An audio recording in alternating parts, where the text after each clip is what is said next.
Welcome to this podcast about Hilton Head Island and the Low Country. I am Jay, your host, and in this episode, we are going to talk with Mark King about golf and a little bit of tennis on Hilton Head. Mark will share some history about a few of the courses and how the building of golf courses helps spark the development and growth of the island. Let's head to the links as we travel down 278 to Lighthouse Road.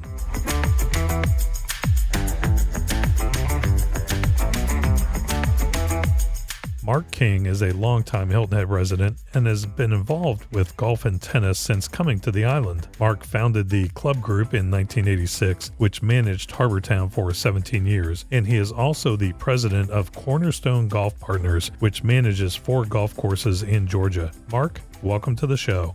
Thank you, Jay. It's a pleasure to be with you. How did you come to Hilton Head, and what did you do when you got there? Jay, I came to the island in the fall of 1972, and I actually was born and raised in High Point, North Carolina. And after college, I decided to turn professional. In a prior life, I used to be a pretty good player, so I love golf, and so that was a natural evolution. And I was always interested in the business of golf. So I moved from High Point to a place called Bald Head Island, which is right off the coast of Southport, just south of Wilmington. And it was a wonderful island, coastal barrier island, right on the Cape Fear River.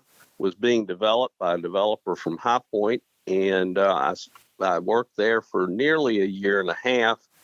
And unfortunately, one of the key components of the development was getting an inland marina permitted.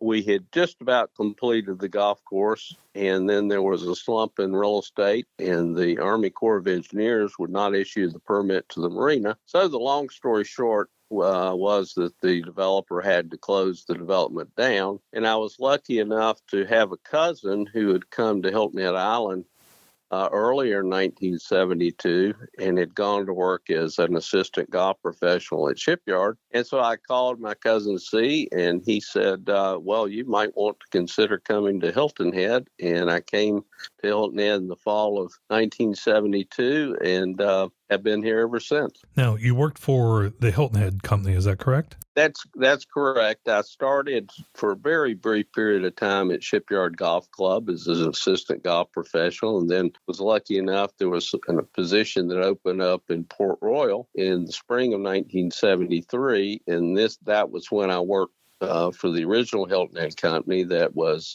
owned by the Hack family. They later sold the company to a company from Philadelphia by the name of Oxford First Corp, and a wonderful gentleman by the name of Aaron Gold was the owner of Oxford First. And so I worked there as an assistant golf professional, and then at the age of 25 was lucky enough to have been made director of golf, then later vice president. And so I spent 8 years working for the original Hilton Head company there in Port Royal. And then in 1980, the original Hilton Head company was sold to Marathon Oil Company from Findlay, Ohio. And Marathon came in, and I had the pleasure of working under a wonderful gentleman by the name of David Axine, who was here on property for nearly 5 years. And during that time, it was very exciting for me because I sort of grew from just a golf professional and overseeing a few tennis courts to really getting quite involved in the overall development of golf courses and racket clubs, clubhouses, and a bit into the whole development side, where during a 5-year period of time, we added a third course to Port Royal, a brand new clubhouse at Port Royal. We added a third nine to Shipyard Golf Club with a new clubhouse. We developed Wexford Plantation, wonderful inland marina, 18 holes of golf and a beautiful clubhouse.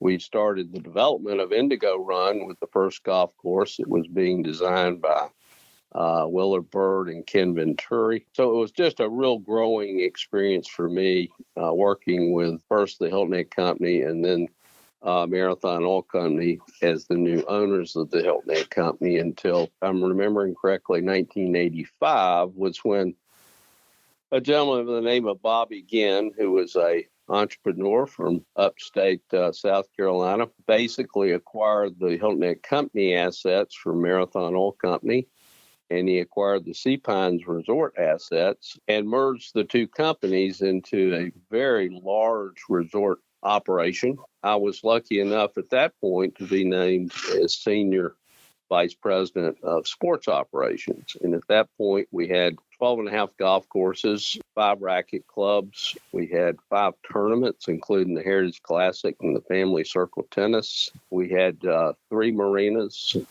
We had fun for kids, bicycle rentals. So it was a very, very large sports operation and related amenities. So that was a capacity I served in for about 18 months until it became very apparent, due to a number of reasons, that the Ginn Holdings Sea Pines Company was not going to make it financially. Long story short, Ginn Holdings at that point slid into what would become the largest bankruptcy in the history of the state of South Carolina. And at that point, that was when John West and John Curry came in as bankruptcy trustees, took control of all the assets, and then later basically sold those assets. They basically sold what was previously owned by Marathon Oil Company back to Marathon. And the assets within Sea Pines, there was an organization of property owners in Sea Pines known as Sea Pines Associates, which were 600 property owners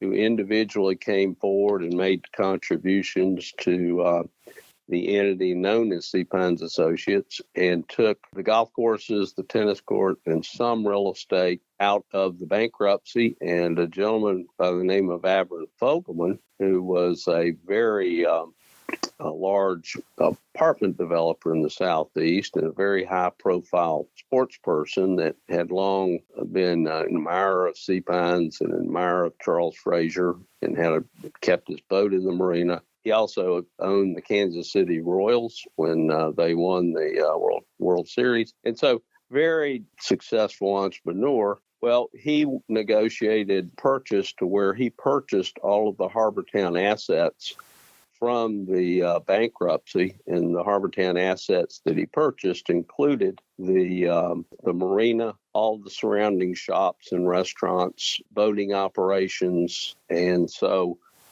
shortly after his purchase in 1987, he completely remodeled. He basically emptied the marina at that point and replaced all of the docks and all the infrastructure, dredged the harbor, and converted the second and third floor of the surrounding Harbor House A building into what is now known as the Harbour Town Yacht Club.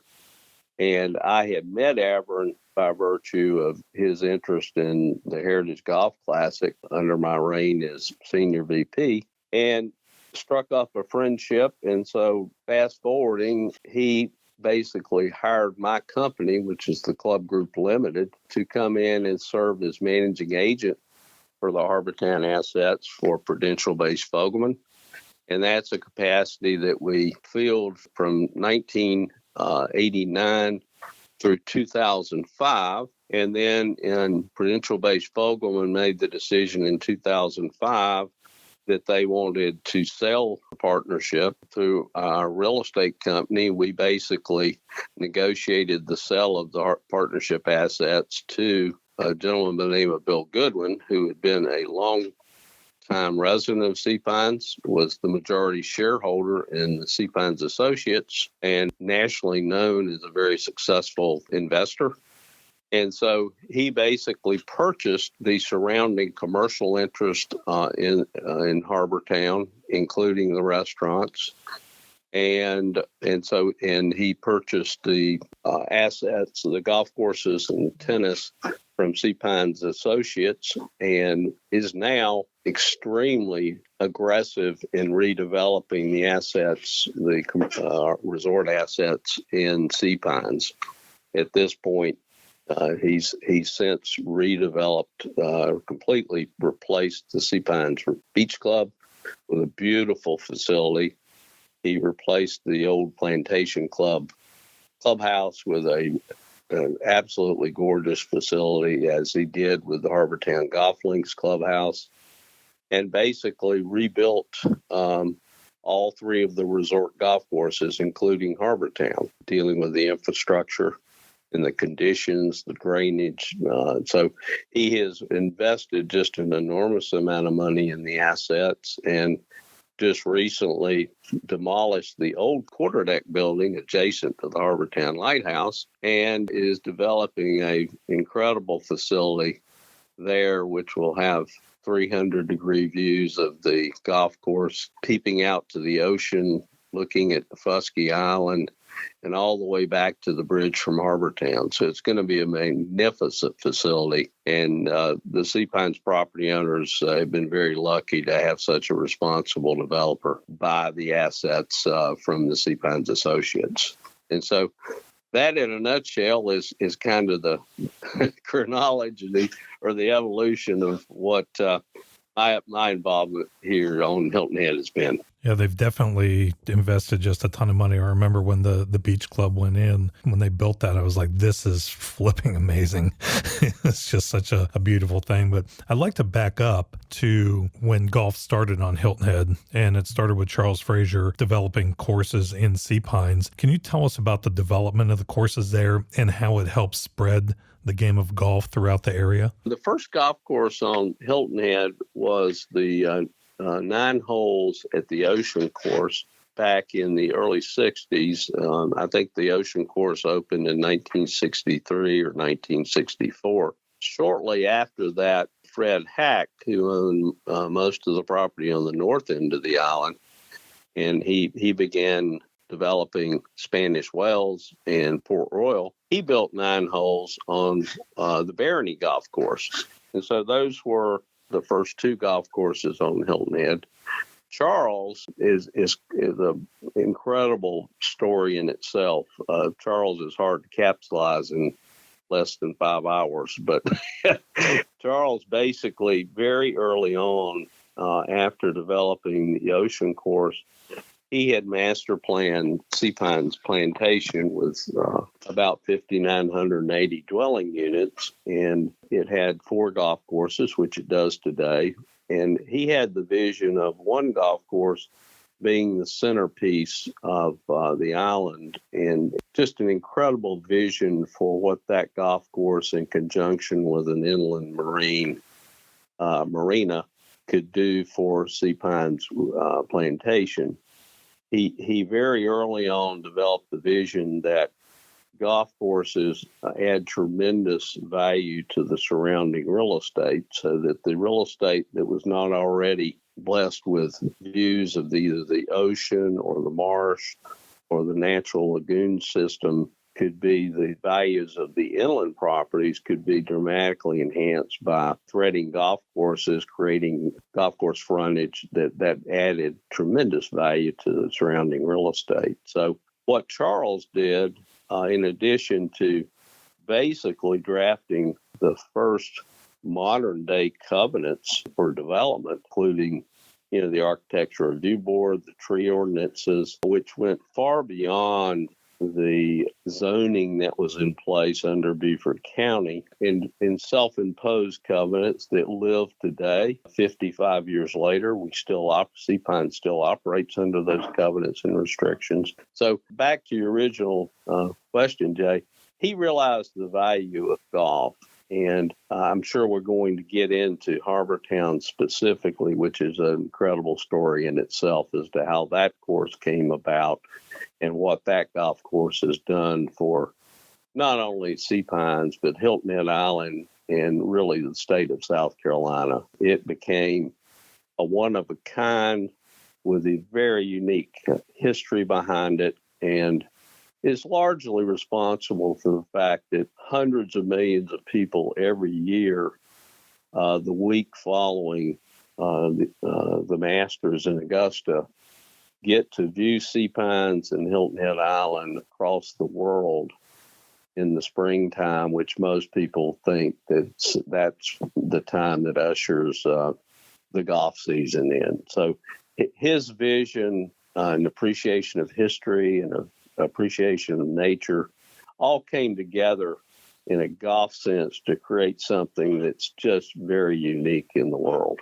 And what's really interesting about Charles Fraser is he didn't play golf. He didn't play tennis. He didn't ride bikes. He didn't go to the beach a whole lot. He wasn't an outdoorsy type person, but he was able to have that vision of what other people would enjoy and in creating experiences for people and especially families. He was very big into creating family experiences. For a period of time, the only place you could find manicured grass in Sea Pines was on the golf courses. Nobody else could have a lawn. Share with us your thoughts of how Fraser blended golf in with the natural beauty of Sea Pines. Well, what Charles did, and this was in the routing of the golf courses, he was very careful to work the routing around any legacy, what we call now legacy oak trees.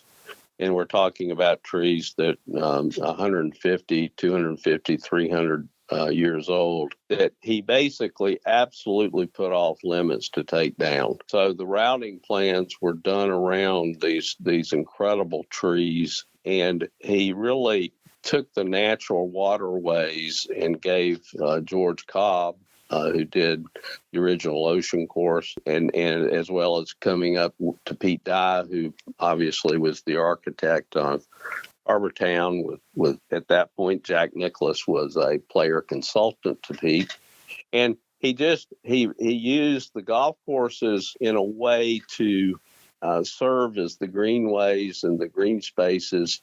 But he was very protective of what the natural waterways, the marsh, and the trees were, because back then, even developers who had done golf courses a lot of times would go in and just clear cut trees, put the golf course in, and then basically be able to maximize the density around the golf courses without any regard to trees and drainage and elevations, where they could sort of clear cut and just have vanilla pads for construction without having to be imaginative in order to save the natural environment. And that's why when you drive through Sea Pines today, it's just a masterful job of blending basically a maritime forest with marsh and 3.5 miles of ocean and two beautiful inland marinas. It's just, he did an incredible job with setting the standard for planned unit developments really across the world.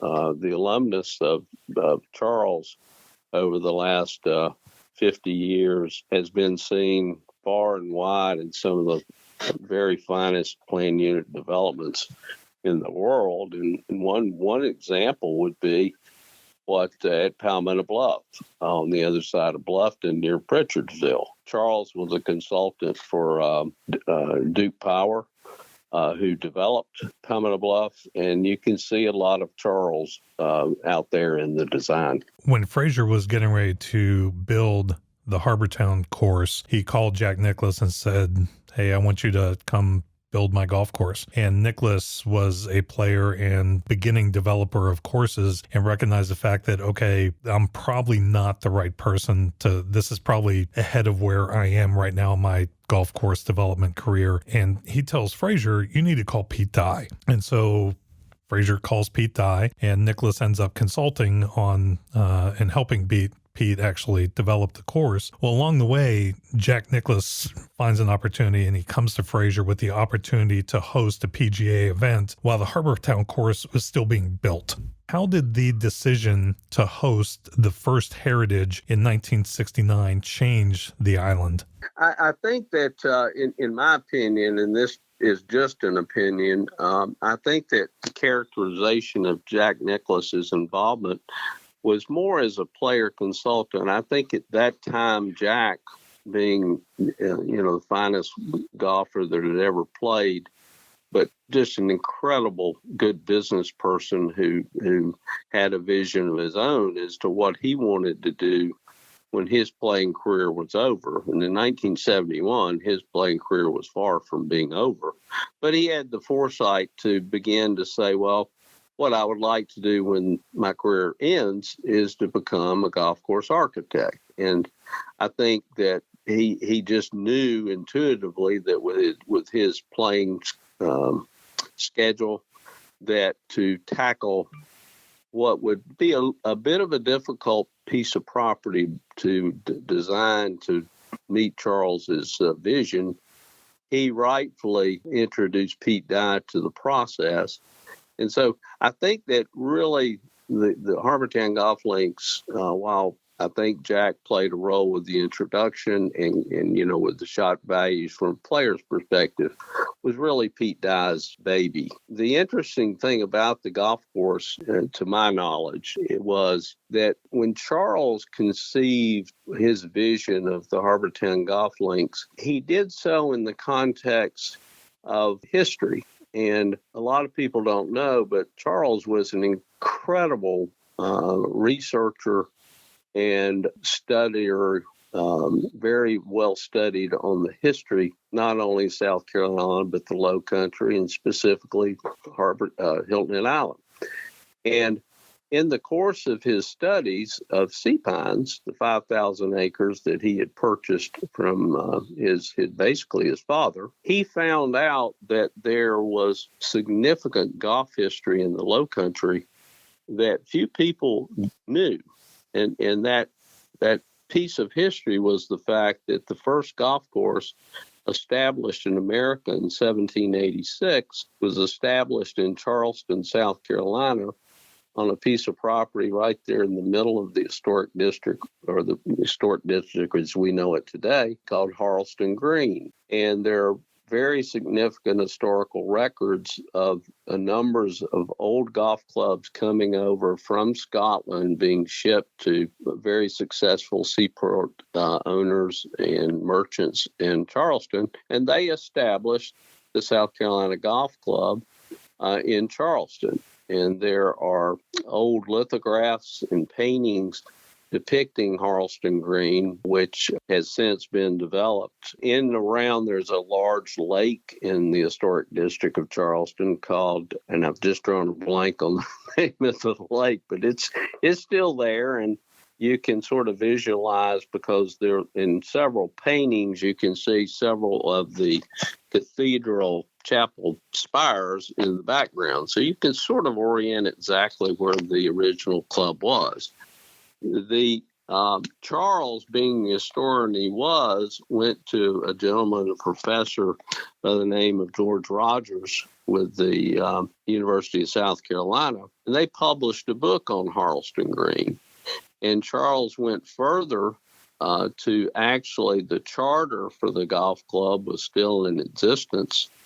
And through legislation, he actually had the charter of Harleston Green reassigned to the Harbour Town Golf Links. And it now resides in the Harbour Town Golf Links clubhouse. So the history of golf in America, 1786, which is now, some 230 years old, it all started in Charleston. And so Charles's vision of memorializing the first golf club and turning the Harbour Town Golf Links into a authentic Scottish type design, he felt like that Pete Dye was the very perfect architect, because Pete was starting to design golf courses using the old Scottish features of the stacked sod bunkers, the railroad ties, the sleepers, which are the faces of some of the bunkers in Harbour Town, because and he envisioned Harbour Town as a links type golf course. And so along with that, what makes the Harbour Town Golf Links so unique during the tournament is that they actually celebrate the traditions of golf dating back to the 17th century to St. Andrews, where 17th, 18th century St. Andrews, where the captain plays their way into office. The pageantry of the parade and the bagpipes that begins every heritage, and it always has. The cannon firing off with the first shot. And all of that pageantry was based in Scottish history of the game. So Charles took not only the fact that he wanted a golf course that would be different than the golf courses that were being developed during that period of America. Pete Dye certainly delivered in spades. At that point, it was seen as one of the finest golf courses in the world that had just opened because it was very unusual in design. It was, by today's standards, a little on the short side. It actually had huge oak trees to where you could be, if you were slightly to the right center of a fairway, you might not have a clear shot to the green. So it would force you to fade the ball. Or if you're on the left center of a fairway, you may have to hook the ball. So it was very much a shot maker's golf club. And it had the smallest greens on the PGA Tour, for example, and still does. So Pete delivered in a very unusual way, and it was unique from the standpoint of history, celebrating the old Scottish traditions, which are celebrated today. And it was, what was incredible, the golf course was built in about 1 year from start to finish. And that was almost unheard of back then, that a golf course could be built in a year. And shortly thereafter, Charles actually had the first Heritage Golf Classic in November of 1969. And we were all very fortunate to have a gentleman by the name of Arnold Palmer win the first Heritage Classic. And at that point, Arnold was going through a slump, and it was his first win in a number of years. And at the acceptance ceremony, there's this beautiful photograph over his left shoulder of the Harbour Town Lighthouse, the skeletal form of all the structure being complete, but the sides of the lighthouse had not been put on yet. So it was just almost a storybook finish. And for 45 straight years, it's been telecast by CBS, reaching, as I mentioned earlier, hundreds of millions of people across the world. And so the significance of Harbour Town to golf on Hilton Head, golf in the Low Country, and golf in South Carolina, if not America, is just extremely significant. There are obviously a million amazing golf holes out there. Knowing as little about golf as I do, the last person you want on a golf course is me. But I've watched over the years, and, I see the church pews at Oakmont, the 17th at TPC. I know where they're playing. My contention is that while there are many amazing golf holes out there, I contend that the 18th at Harbour Town is the most recognizable hole in all of golf, because someone who knows absolutely nothing about the game of golf can walk by a television and see the tournament and the lighthouse and immediately know where they're playing. What are your thoughts on that? I think you're absolutely right. The 18th hole with the red and white striped lighthouse in the foreground behind the 18th green is recognizable for so many reasons. One, you've got the Calabogie Sound and the marsh that comes into play. You've got probably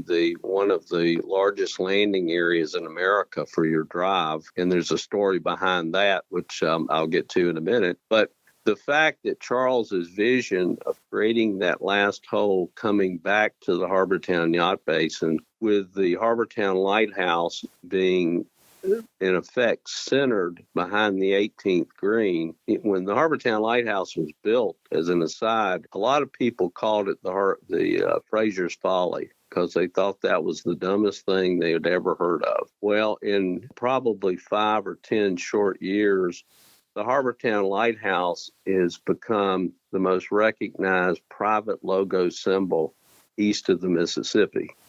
And so what started as being people considered as just nonsense and making no sense is the very reason it's the most recognized golf hole in the country, a lot of people would argue. The interesting design of the landing area in the 18th fairway, basically the reason the fairway is so wide is the peninsula going out in the landing area toward the Calabogie Sound was created by accident. They basically had to come up with a lot of fill dirt to raise the elevation of the entire 18th fairway because it was quite low, and at high tide it became actually part of the marsh, if you will. And back then the restrictions on developing marshland was nowhere near what it is today. Today you could never construct the 18th fairway. But back in the late 60s, the restrictions weren't nearly as restrictive. So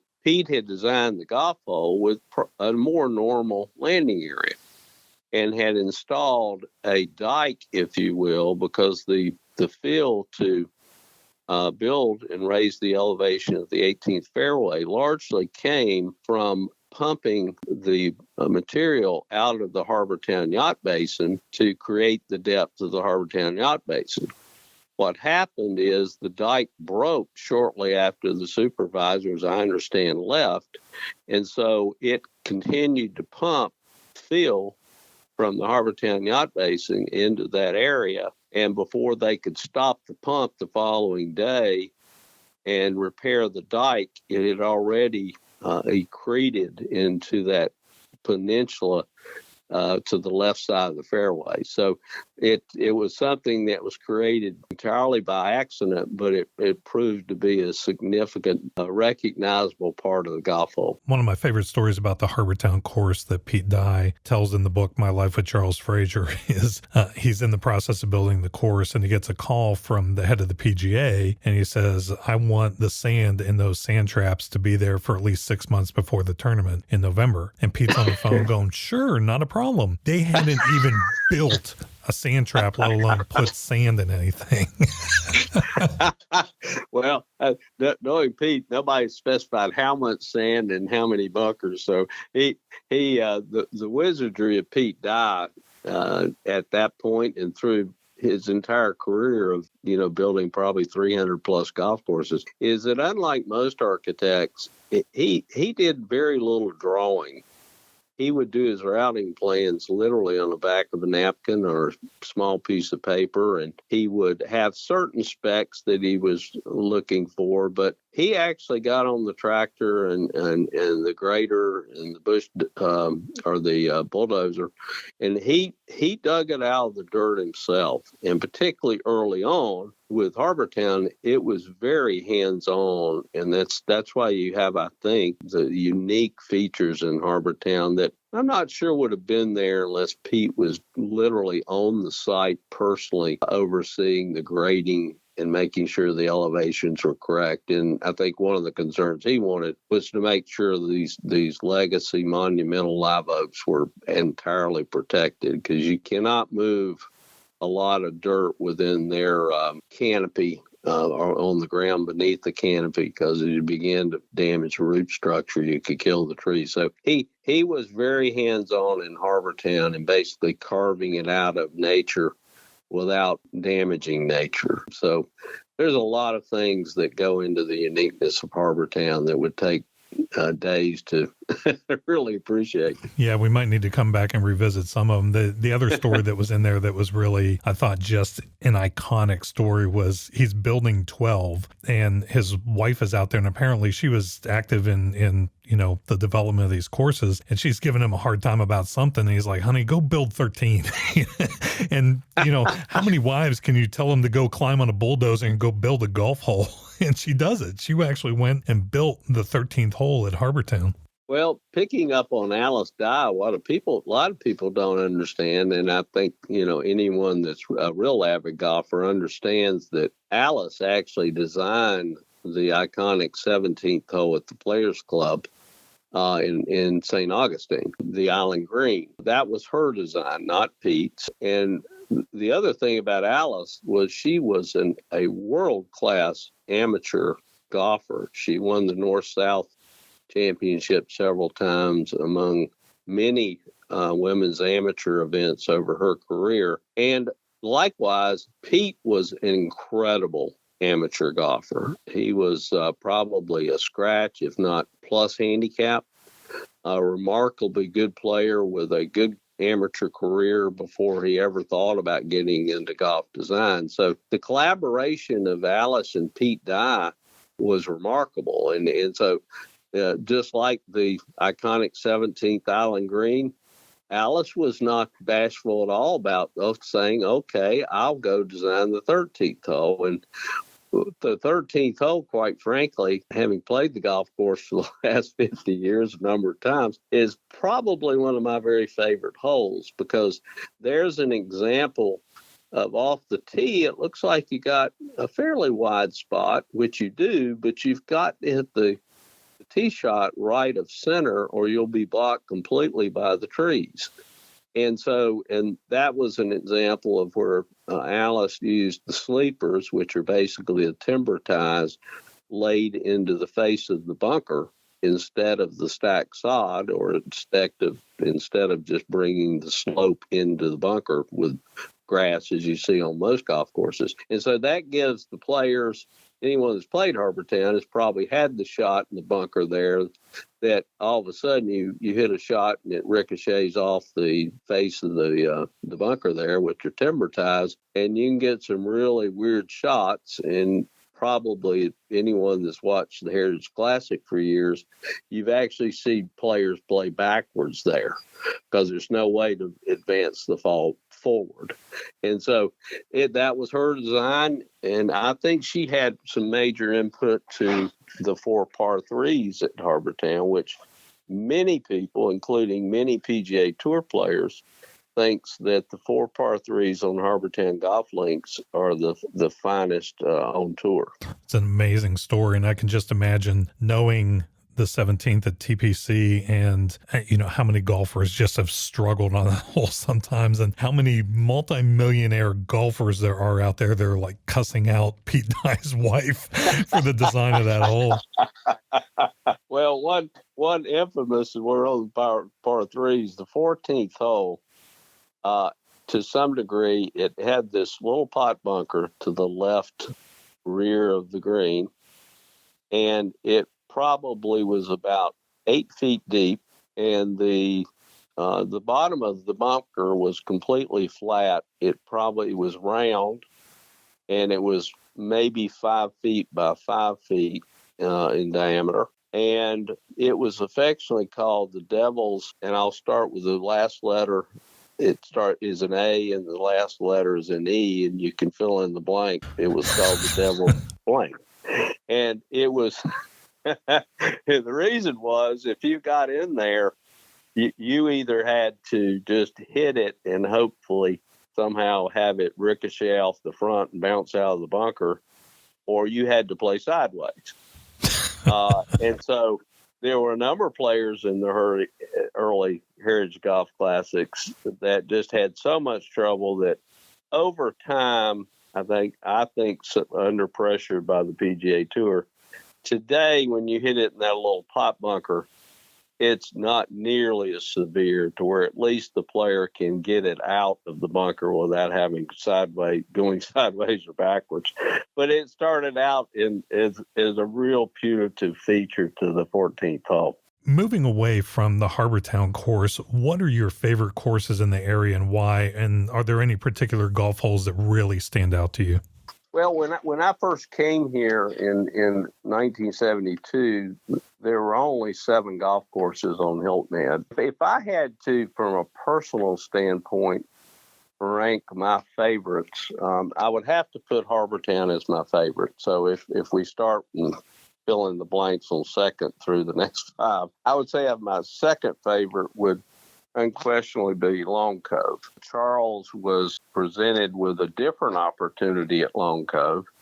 At Long Cove, he had a much more sort of blank palette to work with as opposed to Harbour Town. He was not having to work with marsh frontage. He was dealing with a piece of property that was largely second-generation pine trees. they do on several of the key holes have huge, beautiful live oak trees. But he had the ability to move a lot more dirt on Long Cove to create some very imaginative golf holes. And so my second favorite would be Long Cove. I think one of my favorite golf holes at Long Cove would be the short little fifth hole, where he basically created a par four that was, I think it was 320 yards long from the very back, but it had a blind second shot. And there are a number of courses in Scotland and in Prestwick where you actually will have a blind shot, and what they would do is put a large boulder on top of the hill, and that was your aim point. Well, the fifth hole at Long Cove, you can hit anything from a mid-iron to a driver, or you could actually drive it within probably 40 or 50 yards to the right of the green. You can't go at the green because it's a large hump that creates the visible barrier between the golfer and his second shot. But it's just an incredibly strategic hole where if you hit it properly, it can become a fairly easy birdie. If you hit it improperly, you could go into double digits on what is the shortest hole in the golf course. So that was the uniqueness of Long Cove. And today, a lot of people, if they were ranking golf courses on Hilton Head, they would put Long Cove right at the status of Harbour Town, and some would even rank it as number one. My next favorite golf course would be the original 18 holes at Shipyard Golf Club, which was designed by George Cobb. Right now, Shipyard has 3 nines called Clipper, Galleon, and Brigantine. The original 2 would be Galleon and Clipper.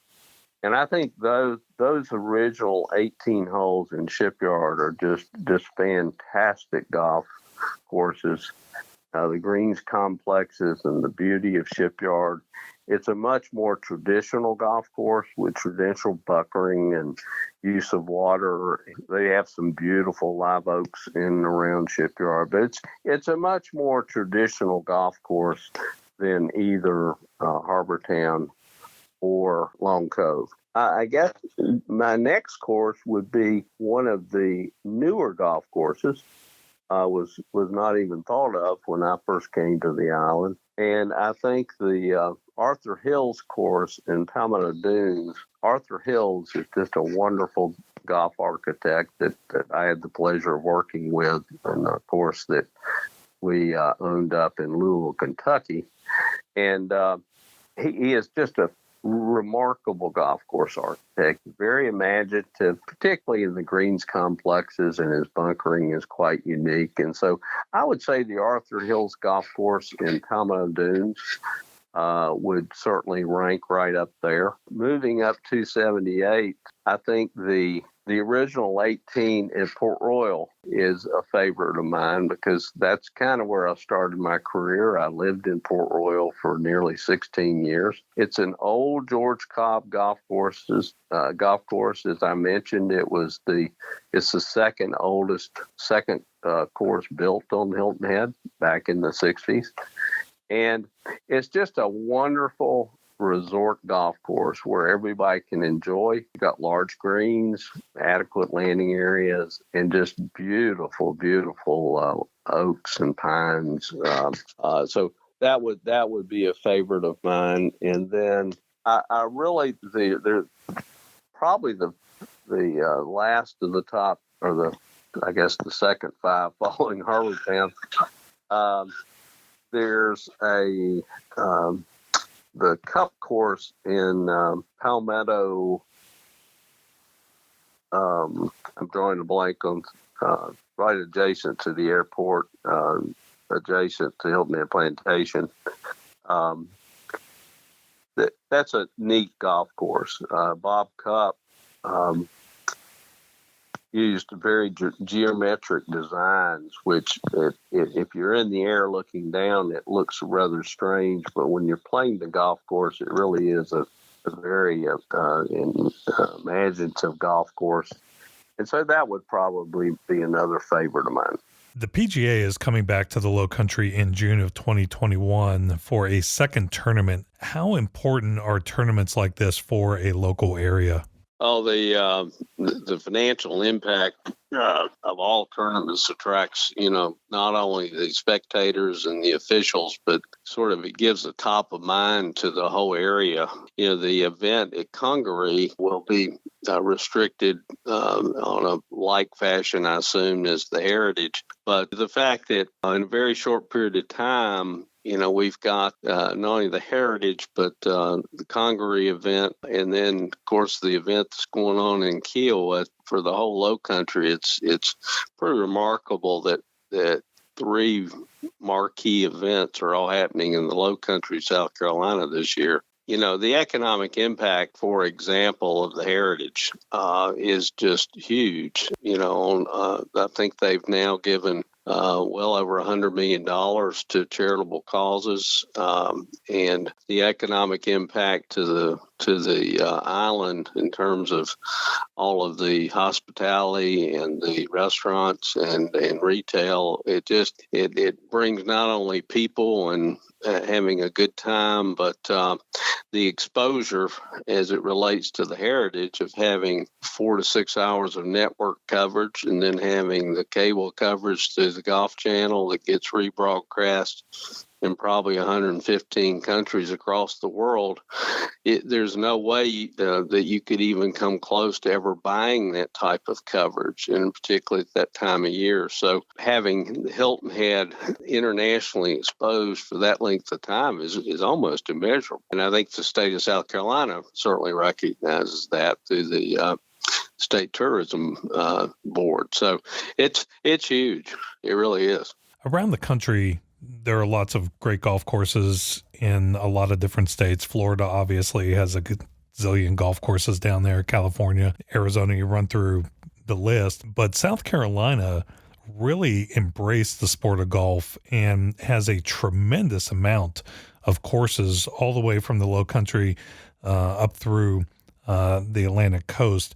Do you see South Carolina as somewhat of a golf mecca? It certainly is. I mean, if you go to the North Carolina border and go all the way to the South Carolina border at Georgia and just along the coastline and look at the 100+ courses just in the Grand Strand, Myrtle Beach area, and then you come down to Kiowa, and then you come down to Hilton Head, and then you go out to this side of 95, which is generally sort of recognized as the Low Country of South Carolina. And you include such facilities as, the 2 courses at Collet and the 2 courses at Belfair, at Berkeley, and then you go out to Palmetto Bluff, Congaree, the Palmetto Club, in upstate. They're a remarkable, not necessarily the quantity of courses, but the relative quality of courses in South Carolina is pretty remarkable. Obviously Myrtle Beach claims to be the number one destination just by the sheer fact that you've got almost 100 golf courses within a 60-mile range. But in terms of the quality of courses, I'm not sure I can think of a state that can match what we have here in South Carolina. There would be some people that claim so, but we've just got not only a quantity, not the most, but the high level of quality of courses here in South Carolina, and particularly in the Low Country, are just remarkable. And then, I've left out the courses up in the mountains that are truly remarkable as well. Now, moving over to tennis, I was speaking with Jim Light, and we were talking about Sea Pines and the development of tennis there and how we recognized that there was a demand for it. Do you think the hiring of Stan Smith might have been the smartest thing that Charles Fraser ever did? Oh, I think so. I mean, at the point in time that Charles started the relationship with Stan, of course, he was the number one player in the world at that time and for a number of years thereafter. and he was then subsequently, he's such a great human being and so widely respected in the tennis world. His Davis Cup, captainships over the years, and to this day, if someone were to sort of take a poll as one of the most admired people in Hilton Head, I think Stan Smith would be pretty close to the top. He's just so well balanced. He's a wonderful family man. It's not only his remarkable abilities for such a long time, and he can still play, and he has a very successful tennis school here in Sea Pines called the Smith Stearns Tennis Academy. But just the character of the individual, and I think Charles was very, very smart in having Stan Smith now representing the resort for I guess about 50 years at this point. I think it speaks volumes about what Charles Fraser built in the fact that Stan Smith was hired to be their touring pro and represent Sea Pines, and he never left. Oh yeah. Yeah.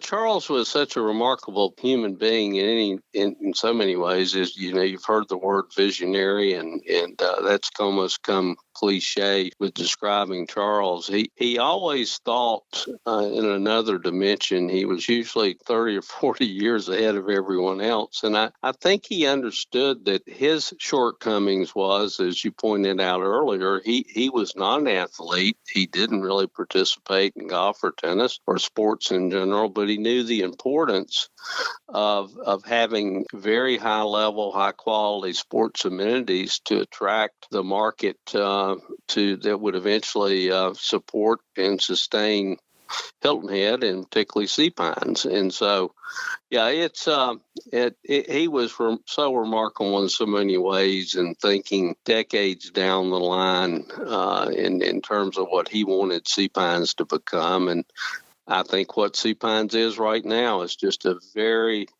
very unique and special place. The Family Circle Cup was played on the island for 28 years and ended up moving to Charleston in 2001. Can you tell us why that happened? The Family Circle was just an incredible event, as is the Heritage. We lost Family Circle because basically Family Circle began to become so popular in terms of corporate sponsorship and client entertainment that literally, in my opinion, Family Circle sort of outgrew the logistics of what Harbour Town could offer. They began to need more and more parking, more and more lay-down areas for the corporate entertainment. And I think the developers who were envisioning and saw tennis as a focal point for Daniels Island saw an opportunity to, in effect, build a tennis complex for Family Circle with very adequate parking, very adequate lay-down areas and tent locations and infrastructure that really the Sea Pines Racket Club, which was built in the late 60s, early 70s, was just not capable. There was no way to expand because, of course, you had Harbour Town Golf Links literally sharing the parking areas, and the entire property around the racket club was fully developed with condominiums and residences. So it basically it logistically outgrew the original home after 28 years. And I think the developers of Daniel Island just made them an offer they couldn't refuse. And it's been a remarkably successful event on Daniels Island ever since. Do you think that 28-year run of having the Family Circle Cup in Sea Pines really helped not only Sea Pines but Hilton Head grow? Oh, without question. I mean, the fact that you had Hilton Head reach two major sporting markets, sometimes within weeks of one another, and even occasionally, depending on how the dates fell, back to back, to where you would have hours of television coverage of Family Circle, which was a traditional event being telecast by NBC to millions and millions and tens of millions of people in this country and internationally. And then you've got the Heritage, as we talked about before, literally reaching hundreds of millions of people in many countries. Having that type of exposure back to back in the springtime, focusing on sea pines, but also on Hilton Head Island. That's the type coverage that there's no way you could ever buy that from an advertising and marketing standpoint or even a PR standpoint. So I think, the double dose of being exposed not only from a golf standpoint, but also a tennis standpoint in the spring of the year where we're reaching, our major market areas where people are tired of the slush and the snow in the Northeast and the Midwest.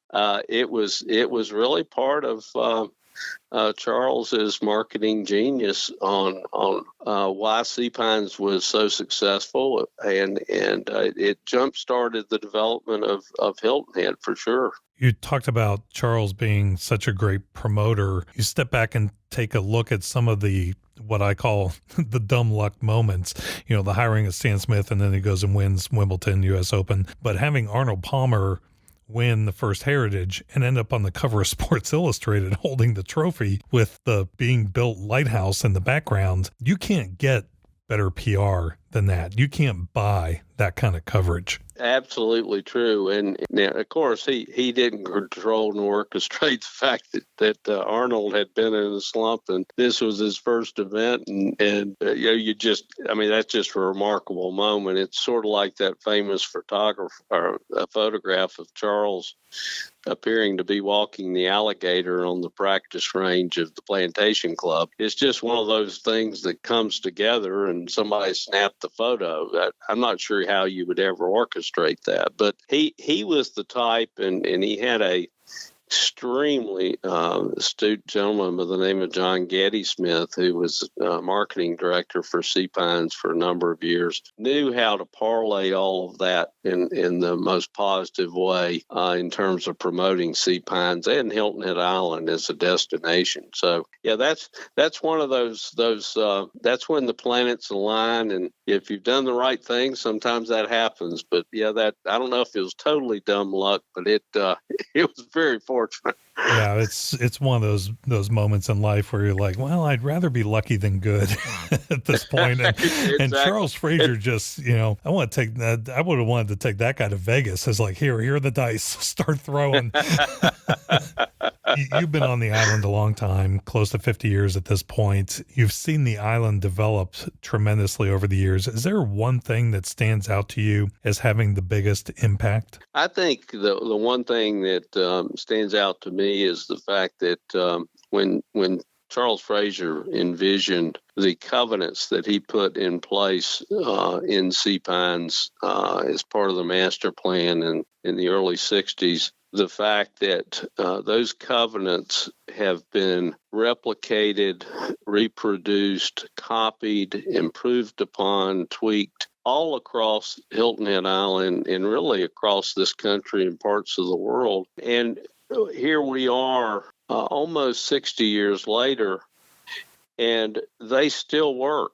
They have, those served as a template for like covenants and restrictions that you find in place at Shipyard and Port Royal and Palmetto Dunes and Wexford and Long Cove and all of the Indigo Run, all the planned unit developments on Hilton Head that really have sort of set the standard in terms of not only the development, but the architectural review, the fact that, lighting is very controlled, trees are protected. And, this was 20 years before the town of Hilton Head was ever even thought of being incorporated. That happened, I think, in 1982. And so it has enabled Hilton Head to not fall prey to many other areas that started out in a very special way and they lost control.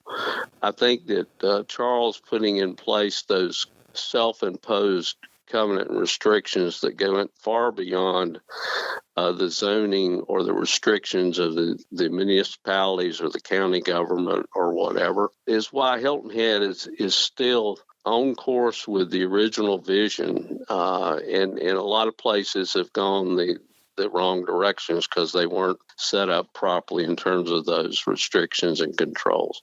And the town's done a good job of, carrying that outside the planned unit developments and making sure, to the best of their ability, that the corridors and the other areas are being protected. I know that the land preservation that the town embarked on, probably 15, 20 years ago, where rather than trying to restrict the density, which would be very difficult to legally do, the town basically began buying up property and land banking it and turning it into passive use, open areas, and in some times parks and the like. So it's a special place, and I can tell you I like Hilton Head better than when I came across the bridge 50 years ago. When I first came here, I think we had a permanent population of about 2,500 people, and we had 6 or 7 restaurants and 2 grocery stores. And if you needed anything much more complicated than a 60-watt light bulb, you may have to go to Beaufort or Savannah. And here we are today with still a very, very special place, unique in this country. And we have all the conveniences of major metro areas. We have nearly 250 restaurants. We have every big box grocery store and Lowe's, Home Depot, Walmart. And it's all planned where it's not in your face as you're driving down 278 or across the Cross Island. And, the signage is controlled. I remember the lawsuit when McDonald's came near the Seapine Circle and wanted to put the arches up as they customarily do, the big orange arches, and the town said no.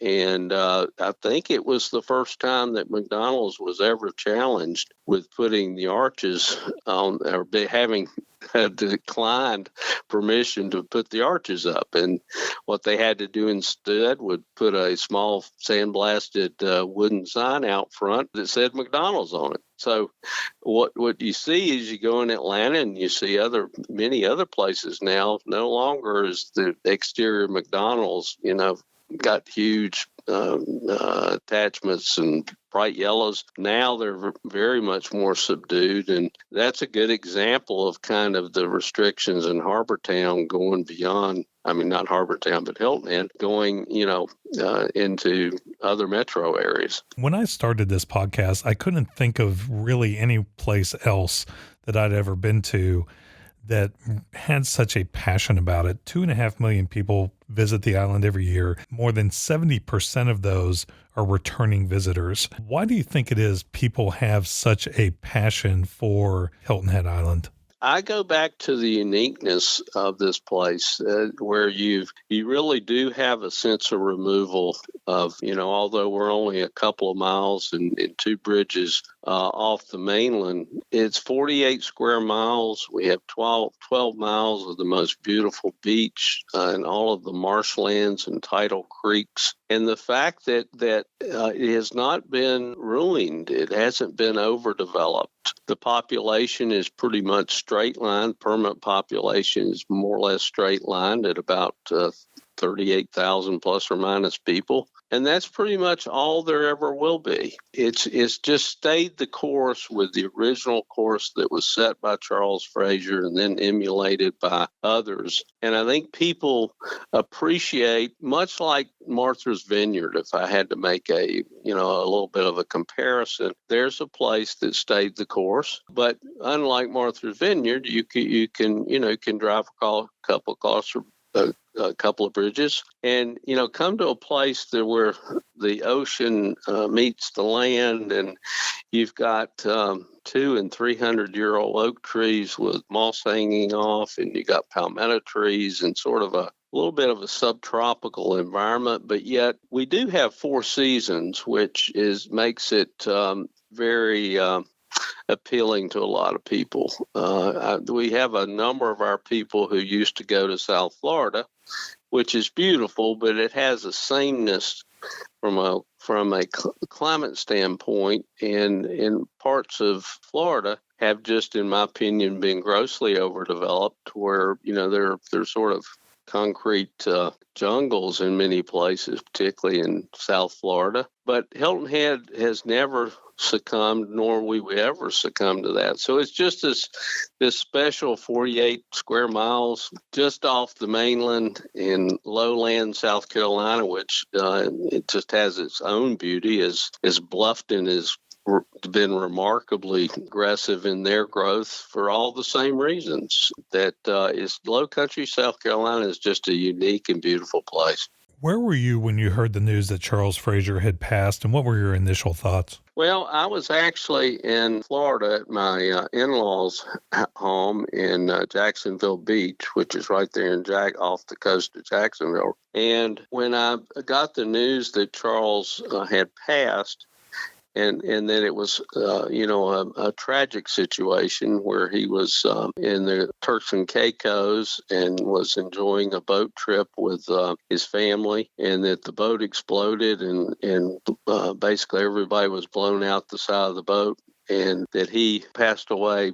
I think that he drowned before they could get to him. It was kind of an end of an era, but I think that Charles had been re-diagnosed, that his cancer had returned, that he had been successfully battling for a number of years. And in some ways, I was thinking that Charles, in some ways, may have thought that might be the appropriate way with his family in a very beautiful and serene environment. And so, as sad as it was, thank goodness the rest of the family was not injured. The story of that sort of followed up on Charles's passing was the immediate question that we all found out. It was that, not the question, but the issue that we all found out, it was that in Charles's will, he had expressed the desire to be buried under the Liberty Oak tree. And so one of the purposes of the call to me is, at that point, we were still managing all of the Harbour Town assets for Prudential-based Fogelman. And as part of the property of the partnership, we actually had a 30-foot band around the Harbour Town Yacht Basin that was owned by the partnership. And so we actually owned the property where Charles would be buried. It would be the only place that was logical under the Liberty Oak. And so Chuck Scarmanatch, who is one of the most respected attorneys, certainly in Sea Pines and in the Low Country, Chuck had always been not only the Sea Pines company attorney dating back to the late 60s, early 70s, but he had also been the personal attorney of the Fraser family since Charles sold the company. And he and I immediately began to go to work in terms of getting the permissions from all of the owners from the partnership. And Chuck did the proper research in documenting the permanent easement to accommodate Charles's burial. And so that was actually the secondary reason for the phone call. The first reason was to let me know, and the second that Charles's wish was that he wanted to be buried under the Liberty Oak looking at the lighthouse. And I think very few people knew that, and I'm not sure even the family necessarily knew that he had that wish. And so we all had to scramble at that point to get the documentation and everything in proper order so that the Island Funeral Home could, in fact, logistically pull that off in a pretty short period of time, which led to a ceremony that was just almost like a Hollywood production. I mean, it was just a beautiful ceremony with about a dozen speakers, each having their own insight to Charles. And Mary Fraser spoke very eloquently about, their vision of Sea Pines. And we had the bagpipers, and there must have been 500 plus people surrounding the live oak on a beautiful day, and it was quite the ceremony. If you could have one final conversation, what would your final words be to Charles? I think that on his, and I'm going to paraphrase this, but on his memorial plaque, I want to say that Mary had something added to where it gave the background of Charles, and then it quoted, I think, scripture, basically said he went about doing good. And Charles, I guess my thanks to Charles would be he really made a difference. He could be very controversial, and could be very opinionated, but he deep down was a good person that wanted to help people and understood that people needed relaxation and gathering places. And in developing Sea Pines, he really left a lot on the table. He resisted overdevelopment. He resisted taking shortcuts. He resisted many things that a lot of developers, particularly with the financial strains of several recessions in there, he refused to do those things. And I think that his impact on not only the 150 million people that have been to Hilton Head since he started, but the effect of his visions and his planning expertise that's gone throughout America and been replicated in plan unit development after plan unit development. It sort of changed the course of development in the United States, to where going into beautiful property and just clear cutting hundreds of acres was no longer the right way to go about responsible development. The impact that he had across the country and certainly parts of the world based on what he envisioned here in Sea Pines has been replicated. I would just have to thank him for that. It's a truly remarkable person. Mark King, we thank you so much for your time. We appreciate you being on the show. All right, Jay. Thank you very much. My pleasure.